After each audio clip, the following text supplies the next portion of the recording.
Hi everyone. இன்னைக்கு நம்ம பார்க்க போகிற டாபிக் கெமிஸ்ட்ரி சப்ஜெக்டில் கிளாஸ் 12 எலக்ட்ரோகெமிஸ்ட்ரிங்கிற லெசனில் ஒரு முக்கியமான டாபிக் என்னன்னா variation of conductivity and molar conductivity with concentration. First of all, what is conductivity? அது ஃபஸ்ட்டு ரெசிஸ்டன்ஸ் அதை வச்சுக்கணும். So resistance is nothing but divided by R. So this resistance is the capacity of a material to resist the flow of current. So capacity of a material to resist the flow of current. So இதுக்கு ஒரு relation இருக்கும்ல. So it has a relation which is R resistivity. It is directly proportional to the length of the given wire. The length of the wire increases now, its resistance also increases because the more material is there. So அதனால அதுக்குள்ள இருக்க அந்த resistance வந்து ரொம்ப அதிகமாக இருக்கும். So R is proportional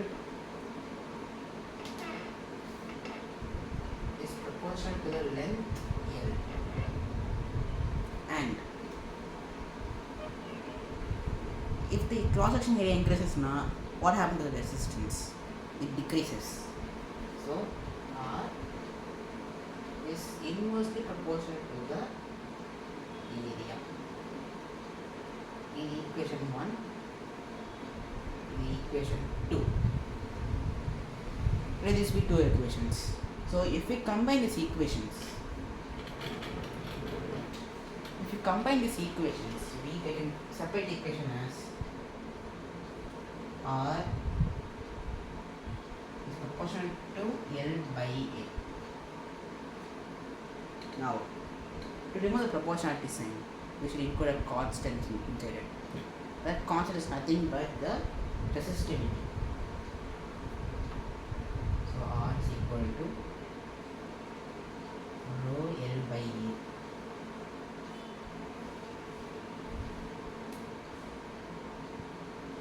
So this is the equation for the resistance of a given material. Now, what is rho? Rho is something with the resistivity.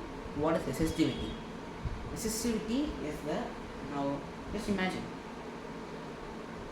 let the length be 1 meter and area be 1 meter square. So substituting it, we will get R is equal to rho into 1 meter by 1 meter square. 1 meter square.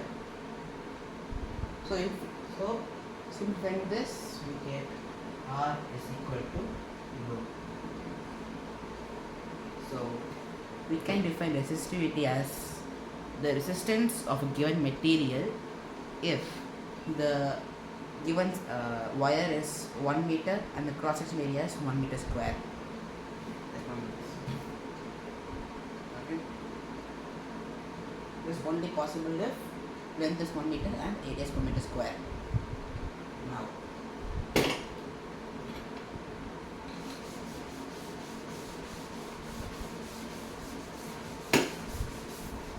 Now, what is conductance? Now this is resistance. Resistance பார்த்தோம். Now what is conductance? So conductance is nothing but the inverse of resistance. That is, if resistance is the ability of a material to stop the flow of electrons, conductance is the ability of a material to allow the flow of electrons. So G is the conductance over here is equal to 1 by R. So this is the formula for conductance G. Now we know R is equal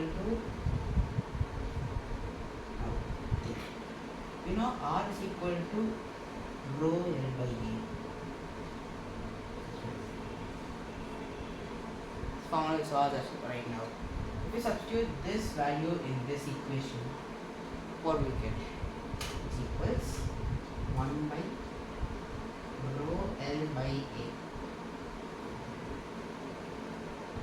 So since A is the denominator of the denominator, we take area to the numerator. So it's like G is equal to A by rho L. This can be we can write as 1 by rho into A by L. Now there is formula for 1 by rho, that is called, so rho is called resistivity. Now what is 1 by rho called? Conductivity. So G is equal to conductivity is denoted by letter kappa. Kappa it is kappa into A by L. So this is the formula for conductance. Now what is conductivity? Is kappa. So what's conductivity? Definition. So conductivity is defined as the conductivity is kappa. So conductivity is defined as the conductance. So I read G here. Conductance of a material or electrolyte, mostly conductance of an electrolyte of ions. Conductance of ions in electrolyte. So we always know that the ions are produced in an aqueous solution or molten solution. So mostly we take electrolyte as an aqueous solution. So it's like conductance of ions in electrolyte, in which is contained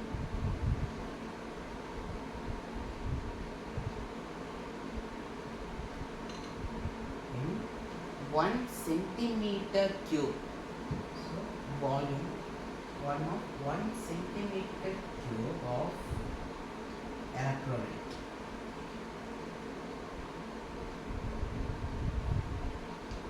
So what is kappa? Is conductivity.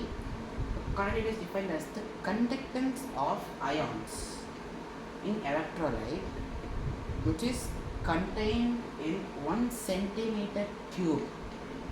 So if you are going to draw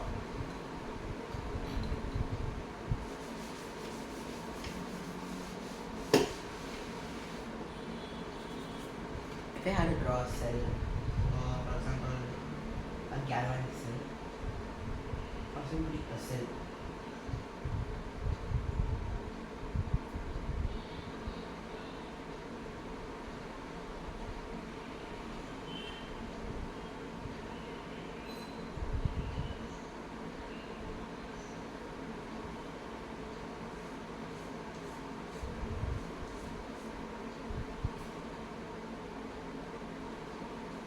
so this is the negative part is the cathode and positive part is the anode. I draw a electrolytic cell.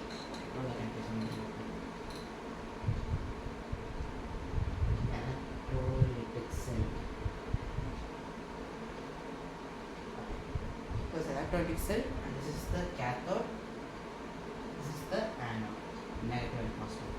So between these electrodes, between these two electrodes,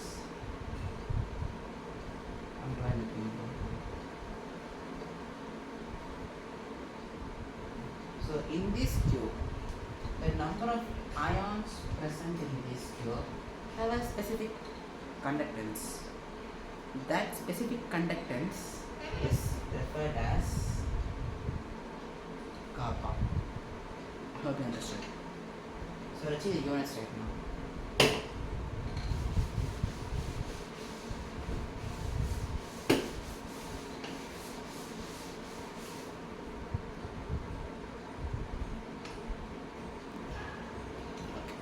So now let's see unit for each quantity. So we obviously know for resistance it is ohm, treated at home. For resistivity, that is rho, it is ohm meter. Because R is equal to rho L by A. So this rho is equal to R A by L. So for area, it is meter square. For them, it is meter. So to cancel out 1 meter is like, and for R, it is ohm. So it gives ohm meter. Okay. So if you mean by resistivity is ohm meter.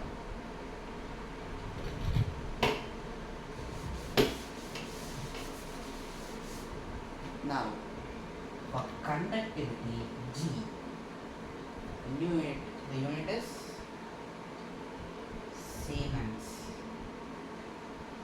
Divided by capital letters. For conductivity kappa, the SI given is like Siemens per meter. But the common unit we are going to use is Siemens per centimeter.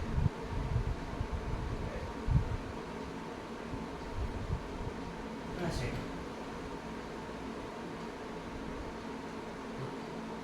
GL by A. So it's like this is meter and this is meter square and this is Siemens. So meter square cancel, so it's like Siemens per meter. So unit for kappa is Siemens per meter or Siemens per centimeter. We commonly use this unit Siemens per centimeter and we are going to use Siemens per centimeter.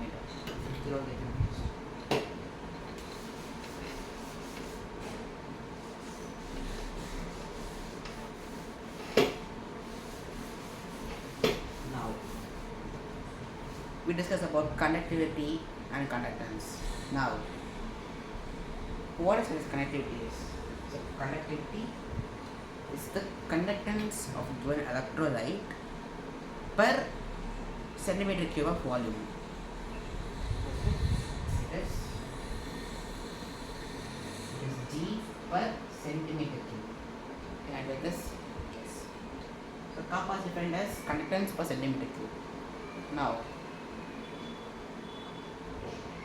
let me consider a cell.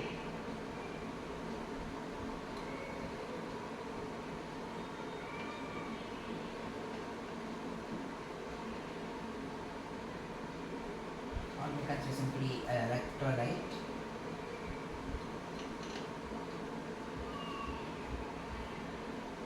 Now, there's this electrolyte, and we define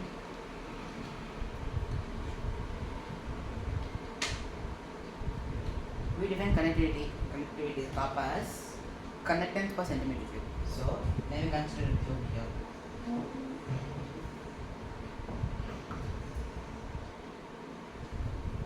So the number of ions in this cube, centimeter cube, it remains constant for a while until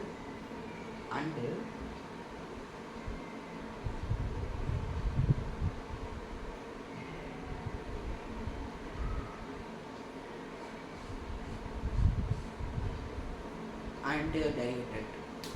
So after dilution, so we know that after dilution the ions will have free space to roam in the solution.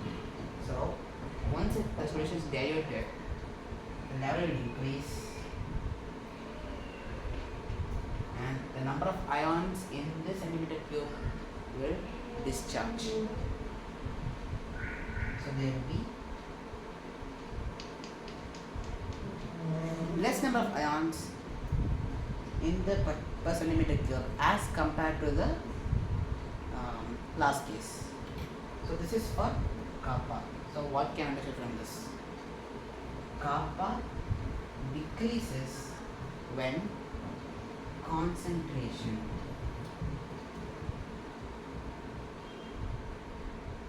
increases. That is, you can also write this as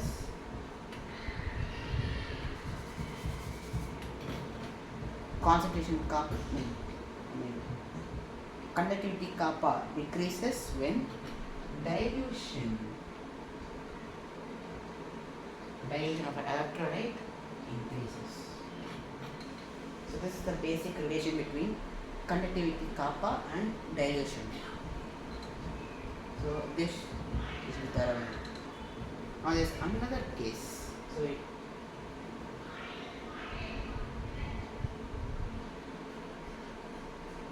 now in the topic we can see topic says variation of conductivity with concentration. We already saw right now. But there's another thing. Molar conductivity. What is molar conductivity?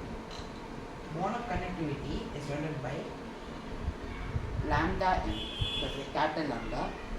So lambda m denotes the molar conductivity. What's molar conductivity?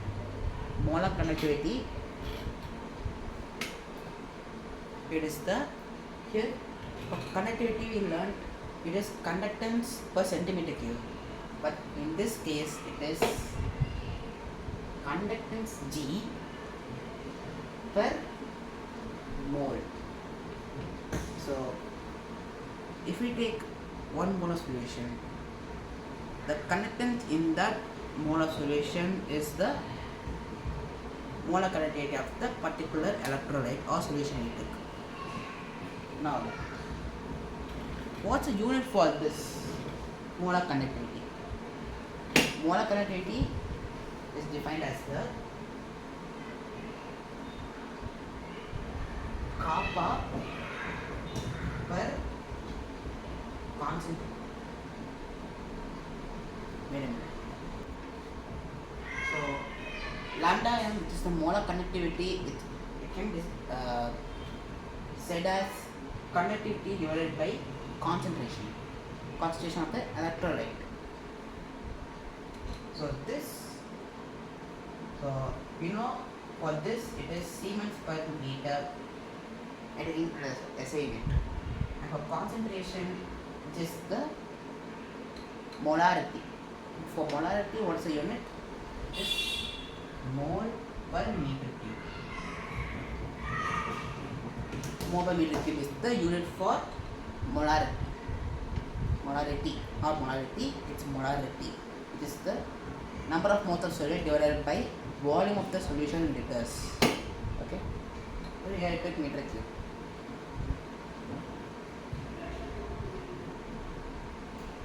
So from this we can say the unit of lambda m, which is Siemens meter square per mole.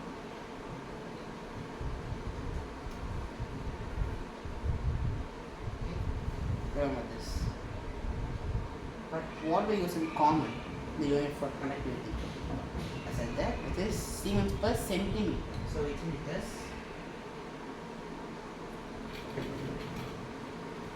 for common use we say the unit of molar conductivity as Siemens centimeter square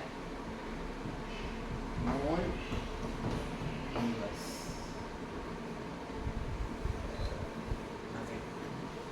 This we have understood.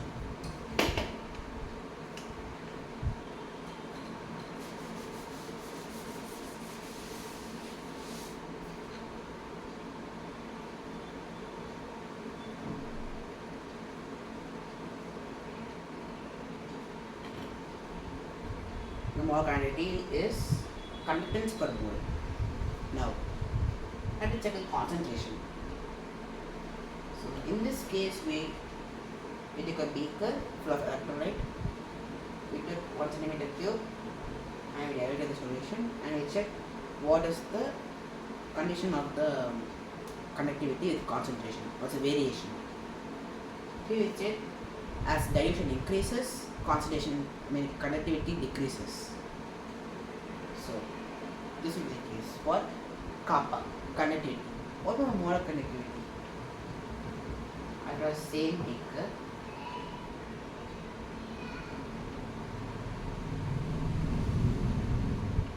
With some electrolyte. Let's take up the same electrolyte.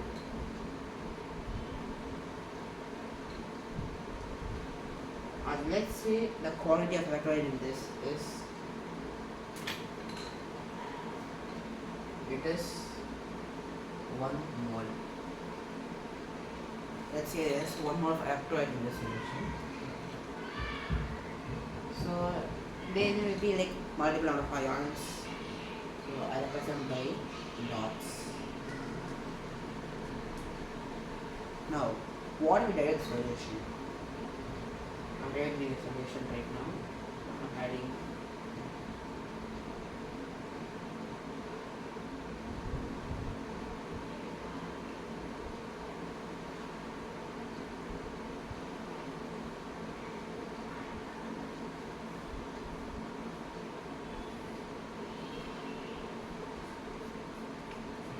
now.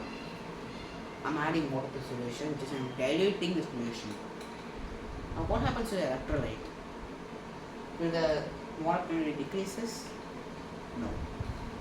It is because as the water levels increase in this electrolyte by dilution, the electrons which are condensed, or like let me say, they were in a little space, so they can roam freely for some time. But at dilution, there's more space. That is, the space, the volume of the solution is increased to a level such that the ions can roam freely. So, as the ions can move freely, the conductance is increased. That is, what conductance? The ability of a solution or material to allow the flow of charge or electricity, flow of electrons. So here, as the electrons can move freely in one mole solution, so first you need to understand that the concentration of ions in the 1 mole is always constant for that particular solution. Doesn't matter what you take. So we know 1 mole is defined by the Avogadro's number Na. That is a constant that can't change, but here it will change according to the electrolyte. So here the same number of ions are there in the 1 mole of electrolyte, but in this case, as we dilute the solution, the number of ions in 1 centimeter cube will dissolve. Dissolve in the sense they liberate from the 1 centimeter cube. But here it is constant throughout the dilution. But what differs is the volume of this electrolyte, which will give the ions for them to roam freely. So as the solution is diluted, the ions will have a free space to roam, and the conductance of the solution is increased. And we know conductance is directly proportional to the conductivity. So here you can say it is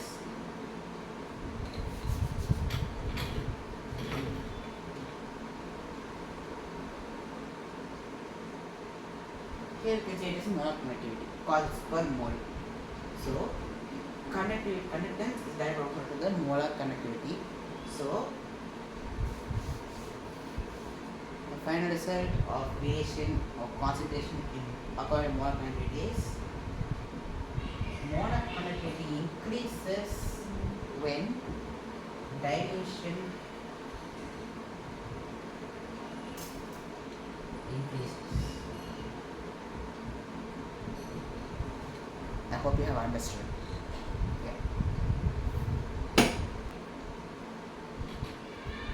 So now you have an idea how conductivity and molar conductivity will differ according to the concentration or dilution.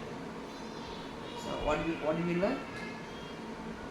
I in a proportionality form. So conductivity, it is a kappa, is inversely proportional to the dilution. Okay. So as dilution increases, conductivity decreases. This. Now what about molar conductivity? Molar conductivity lambda m is directly proportional to the dilution. Okay. These are the relations between conductivity and molar conductivity with variation of concentration. Now, we know there are two types of electrolytes, which is strong electrolyte and weak electrolyte. Now, what will be the condition for such electrolytes? Like, what will be the condition for weak and strong? For that, there is a graph.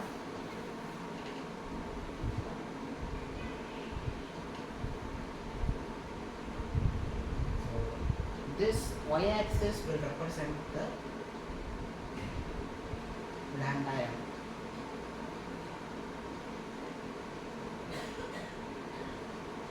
Its unit is Siemens centimeter square per meter. If I take some numbers like 400 here and 200 here, this is 0. What about this case? Here we take the root of concentration of the electrolyte. The root of concentration. So it's going to be mole per liter or 1 by 2. You go in this direction. So this has 0.2 and this is 0.4. Now, if you look at the graph for strong electrolyte, I take a strong electrolyte as KCl and the weak electrolyte as CH3COOH. The KCl is potassium chloride, is a strong electrolyte, and CHCOOH is the acetic acid, is a weak electrolyte. Now, if I plot the graph for weak electrolytes such as acetic acid, it will be like this.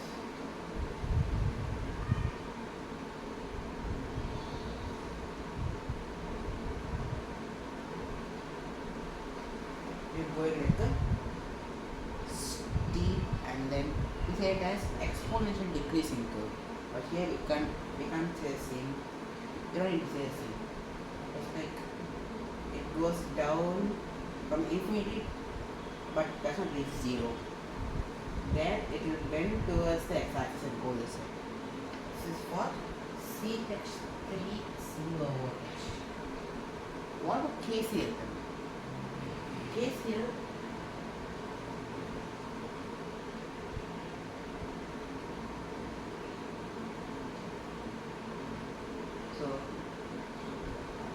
if we say about the concentration, we can say that, so here it is the maximum concentration. As the concentration decreases,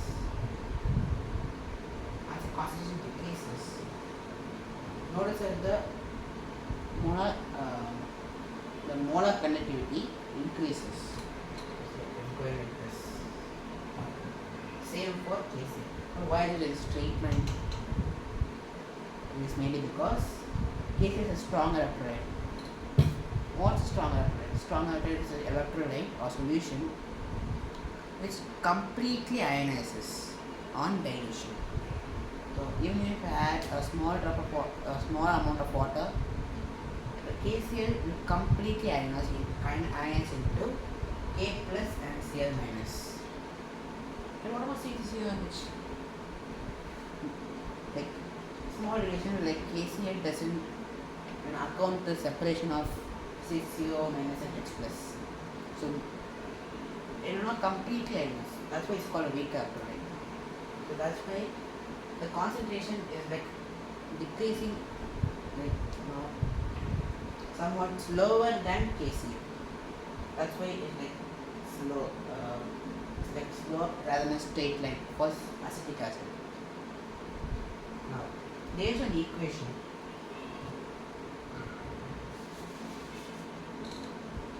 There is one equation based on this graph. It is for strong electrolytes. That equation is called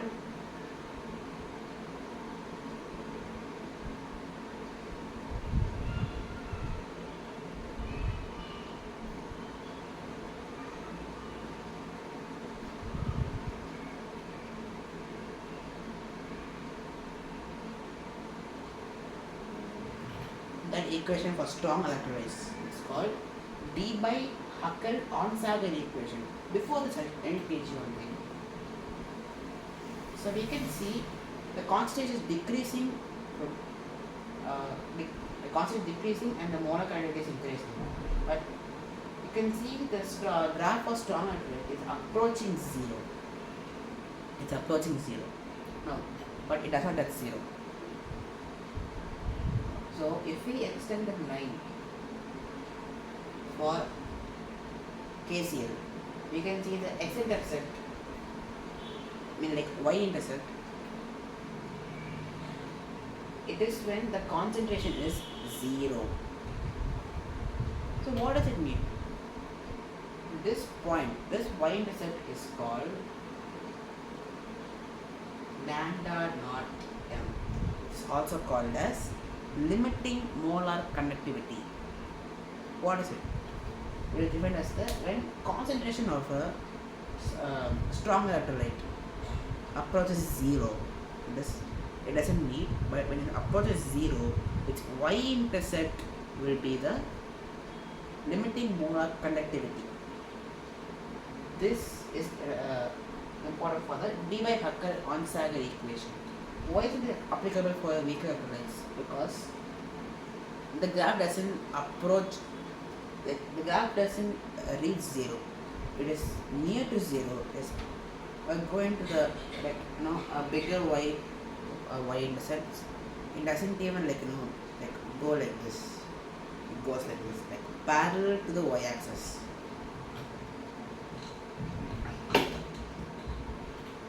That's why weak electrolytes doesn't have limiting molar conductivity, but since it's approaching zero, it has a limiting molar conductivity. It's a strong electrolyte. So for these electrolytes, there is d by Huckel-Onsager equation.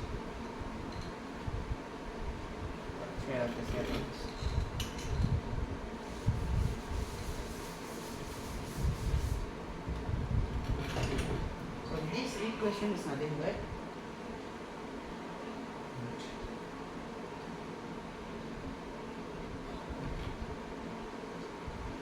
lambda m, which is a molar conductivity, is equal to the lambda naught m.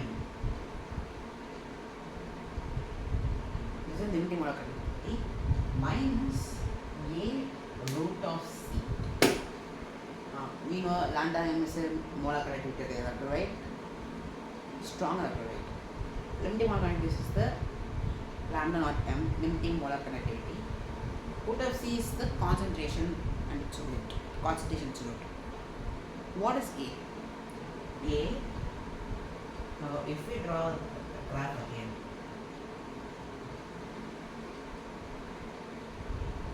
for strong electrolyte, it will be like this. And we know its y-intercept is lambda naught m. What is A? Why is it referred to? A is the slope of this line. Slope of line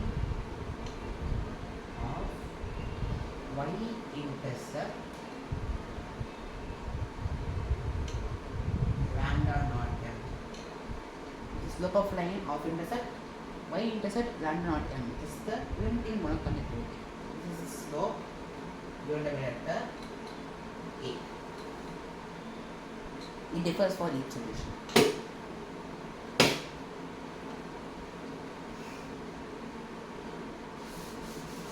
Now,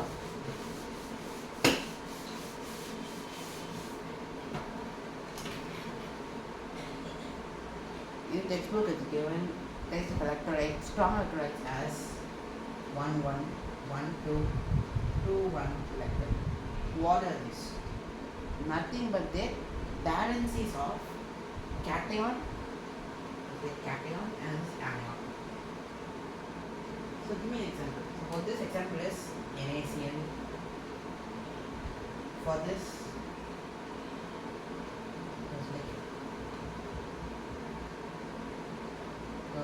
you can say like NaO2.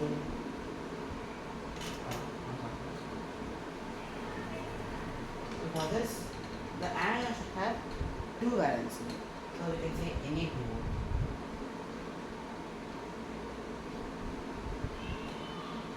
Alright. You can say like Na2 compound. CaCl.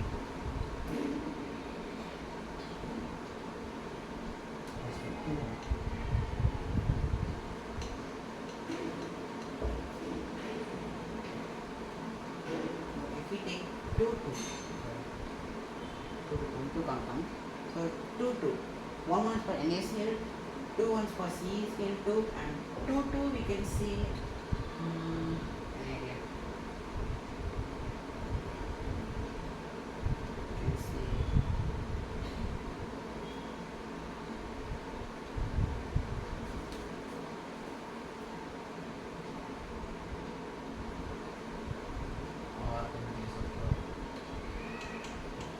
nothing but the valencies of electrolytes. This one.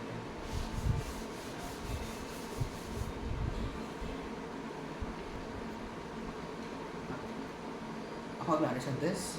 So now in this topic, under this topic, there is an important law known as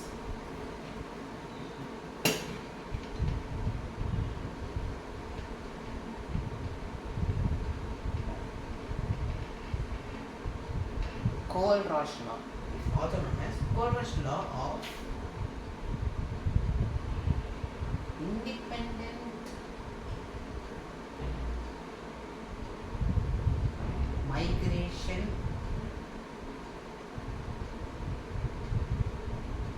of ions. So under this topic there is an important law called Kohlrausch law of independent migration of ions. What does this law state? Read the law. The law states that the limiting molar conductivity. So limiting molar conductivity lambda naught n of an electrolyte can be represented as the sum of, so it equals the sum of the individual contributions of the anion and cation of electrolyte. So let's take electrolyte B. See this electrolyte like NaCl. This electrolyte like NaCl. NaCl what's values of Na? +1. So this will, when this is an aqueous state, it will be differentiated as Na plus and Cl minus. So what does the law say? The limiting molar conductivity, let's say is like as NaCl. So limiting molar conductivity of NaCl is equal to the sum of the individual contributions. So there is 1 mole of Na and 1 mole of Cl minus. So individual contributions of the anion and cation of the electrolyte. So if you have to represent this law in mathematical form, for NaCl, you have like individual contributions of limiting molar conductivity. For that, we denote small lambda. This is capital. Small lambda is lambda naught Na plus lambda naught Cl minus. What if there is like number of moles? For example, we take MgCl2. This one's will of Mg plus Mg2 plus 2Cl minus. Mg plus 2Cl minus. So for the limiting molar conductivity of MgCl2,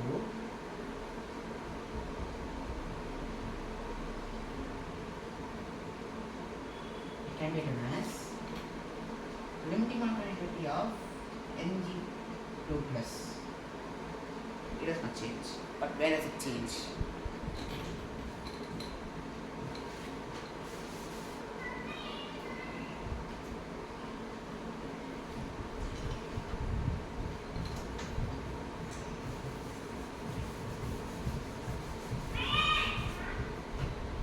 Where does it change? So writing lambda naught m of Mg02 equals lambda naught of Mg2 plus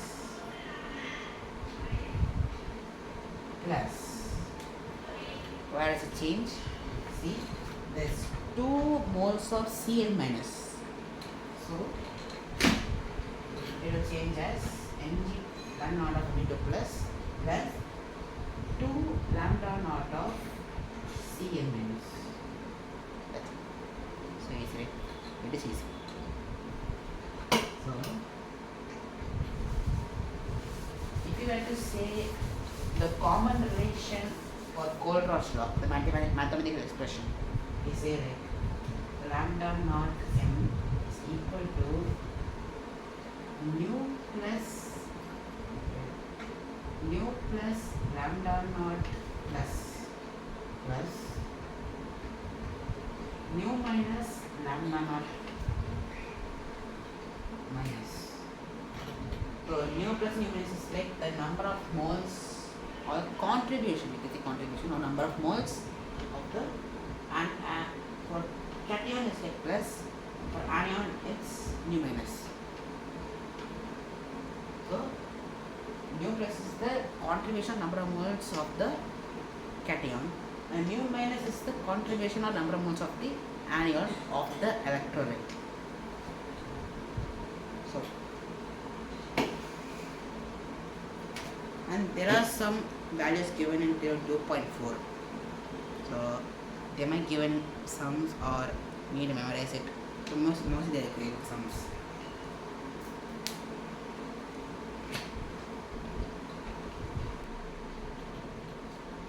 Now, using the Kohlrausch law of independent negation of ions, this is a law, important law. This was an important equation of Kohlrausch law. Now, in grade 11, chapter 6, equilibrium, we learned an equation, which is the dissociation constant. This is Ka. This is equal to the C alpha square by 1 minus alpha. You know, C is the concentration.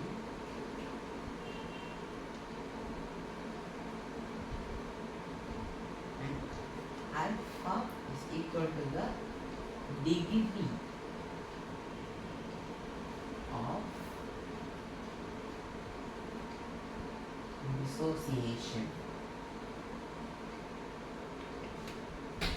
So Ka is equal to C alpha square divided by 1 minus alpha. C is the concentration of the electrolyte, and alpha is the degree of dissociation of the electrolyte. Simple. Now,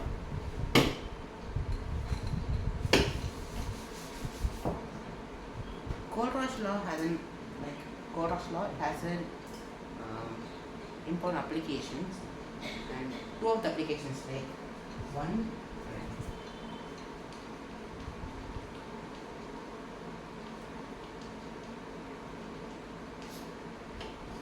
is to find dissociation constant. Two, to find degree of dissociation or alpha, and the basic of these two is to find lambda naught. Now, for any electrolyte, we know the dissociation or the dissolution of the electrolyte is dependent on the degree of dissociation, alpha, of the electrolyte. If alpha is more, the dissolution of the electrolyte is more. So we can say this.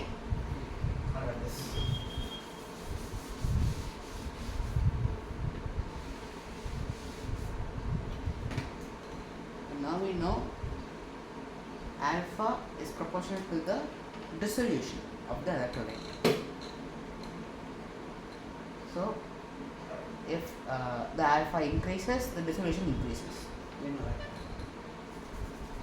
Now we have an express a formula based on alpha and limiting molar conductivity, which is alpha is equal to lambda m by lambda naught m. This is the molar conductivity divided by limiting molar conductivity of the electrolyte.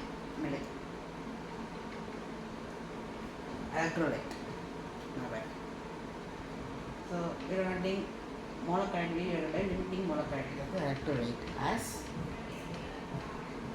figure dissociation. So we know that limiting molar conductivity is the molar conductivity at which the concentration approaches zero, and it's the normal limiting molar conductivity of the electrolyte.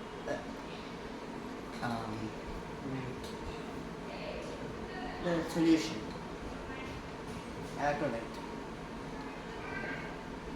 So we will not think alpha as this equation, and now Ka. If we find alpha in lambda naught m, we can find alpha. So if we find this one application, we can find this second one and also the first one. So with this one or with any of these ones, we can find the entire applications or motto of Kohlrausch law. Now, you know that alpha is equal to lambda m by lambda naught m. What's K? C alpha squared by 1 minus alpha. Now substitute this in here. So C lambda m squared divided by lambda naught m squared into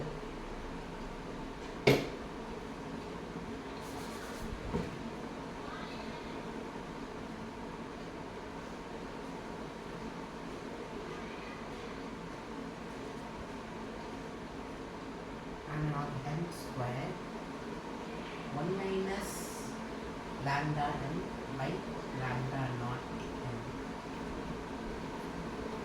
And there it is. So write that in. C lambda m squared by lambda naught m squared 1 minus lambda m by lambda naught m. So if we simplify this, Ka equal to C lambda m square will be like you multiply 1 lambda naught m inside, so we get lambda naught m into lambda naught m. Lambda naught m and lambda will be cancelled, so minus lambda m. This is the final equation to find the dissociation constant using limiting molar conductivity in the form of alpha. That's all. So in this video we learned what is resistance, what is resistivity, conductance, conductivity, molar conductivity, limiting molar conductivity. So just remember this point. This is one of the points I want to say right now. Conductivity is the conductance of an electrolyte per centimeter cube of solution. Centimeter cube is important. So conductivity of a solution is the conductance of the solution per centimeter cube of volume.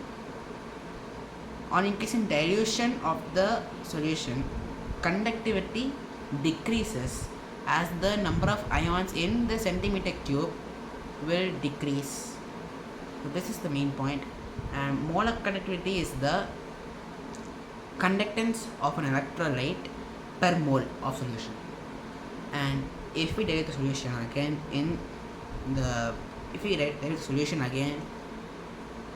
the molar conductivity increases as the volume increases. So the ions will have free path to move. and they have an expanded path to move than the contracted space. So on dilution, kappa, this conductivity decreases and molar conductivity, this lambda m, increases. And then we learned about the graph, and in the graph we can know about the lambda naught m, which is a limiting molar conductivity. Limiting molar conductivity is the it is when the concentration approaches zero of a solution. The concentration approaches zero. Limiting molar conductivity is the y-intercept, which is the molar conductivity at concentration near to zero, approximately zero. Okay. And we learned about the d by Huckel-Dawkins on-Sawyer equation. It is an important question. I'll answer right here.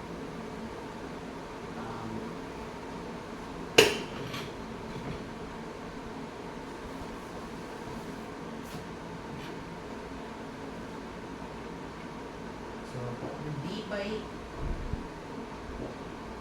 Huckel on Sawyer. This lambda m is equal to lambda naught m minus a root of c. This term is not given in the book, so just make note of it. So this is the equation, but the equation is given, but the term is not given. So this is about the relation between molar conductivity, limiting molar conductivity, and the concentration. And A here is the slope of the line with y-intercept lambda m naught, and this rule is only for strong electrolytes, not for weak electrolytes, because the graph for weak electrolytes doesn't even approach zero. Once at a point it will go parallel to y-axis, so it will never approach zero. And then we learned about the Kohlrausch law, and that law states that the limiting molar conductivity of an electrolyte is a sum of the individual contributions, or the number of moles is an individual contributions of the anions and cations. So with that we did an equation. This is the mathematical expression for Kohlrausch law. And then the application of Kohlrausch law is just to find lambda naught m, which is a limiting molar conductivity, and then to find the dissociation constant, and to find the degree of dissociation is alpha. So that's it for today. Thank you. Let's focus. Let's win. Thank you.